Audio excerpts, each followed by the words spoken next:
جی فرمائیے۔ مولانا صاحب میرا آپ سے سوال یہ ہے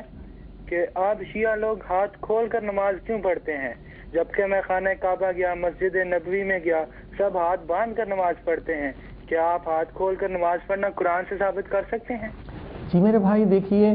یہ بھی وہی بات ہے کہ اتنے بڑے اختلافات یہ نہیں ہیں، کیونکہ اہل سنت کا بھی ایک فرقہ جو ہے ہاتھ کھول کے نماز پڑھتا ہے، مالکی حضرات جو ہیں وہ ہاتھ کھول کے پڑھتے ہیں، ٹھیک ہے نا۔ یہ اتنی بڑی بات ہے، مقصد ہے عبادت، ہم اس پہ لڑ رہے ہیں کہ ہاتھ کھول کے پڑھو، ہاتھ باندھ کے پڑھو، لیکن اس پہ کوشش نہیں ہو رہی جو نماز پڑھ ہی نہیں رہے ان بندوں کو نماز کی طرف لے آئیں۔ ہاتھ کھول کے پڑھتے ہیں، اس کی جواب جو بھی ہاتھ کھول کے مالکی پڑھتے ہیں اہل سنت کے لوگ ہیں شیعہ، ہمارے پاس دلیل میں جو ہے ہم آیت لیتے ہیں وہ ہے سورہ اعراف کی 29ویں آیت ہے، قل امر ربی بالقسط واقیموا وجوہکم عند کل مسجد وادعوہ مخلصین لہ الدین کما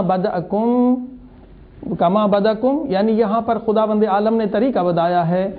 کہ جس طرح تم نماز پڑھنا چاہتے ہو تو کیسے پڑھو، تمہارا رخ جو ہے قبلے کی طرف ہونا چاہیے۔ الحمدللہ قبلہ سب کا ایک ہے، کوئی اختلاف نہیں ہے، لیکن یہاں پر یہ ہے کہ نماز کس طرح سے پڑھیں، فرمایا اس طرح سے پڑھو جس طرح سے تم اس دنیا میں آئے ہو اور جس طرح سے دنیا سے پلٹ کر جاؤ گے۔ اب جب اس دنیا سے پلٹ کر جاتے ہیں تو آپ جس کا بھی جنازہ دیکھ لیں کہ اس کے ہاتھ کھلے ہوئے ہیں یا بندھے ہوئے ہیں۔ تو قرآن مجید میں یہ 29ویں آیت ہے سورہ اعراف کی۔ دوسری آیت جو ہم دلیل میں لیتے ہیں وہ سورہ نساء کی 102 سے لے کر 104 تک آیت ہے، آیت جنگ کے بارے میں ہے کہ اللہ کے رسول کو حکم ہے، سورہ نساء 4 سورہ ہے، کہ جب جنگ کے دوران نماز کا حکم ہے تو وَلْيَأْخُذُوا أَسْلِحَتَهُمْ، تو اس وقت آپ ہاتھ میں اسلحہ لے لو، تلوار اور ڈھال اس زمانے کا اسلحہ تھا۔ اب اسلحہ اگر ہوگا تو ظاہر ہے کہ ہاتھ بند نہیں سکتے، ہاتھ کھلے ہی ہوں گے، اگر ہاتھ باندھ کے اسلحہ لیں گے تو ساتھ میں جو آپ کے کھڑا ہے اس کو تلوار لگ جائے گی۔ جی دوسری کال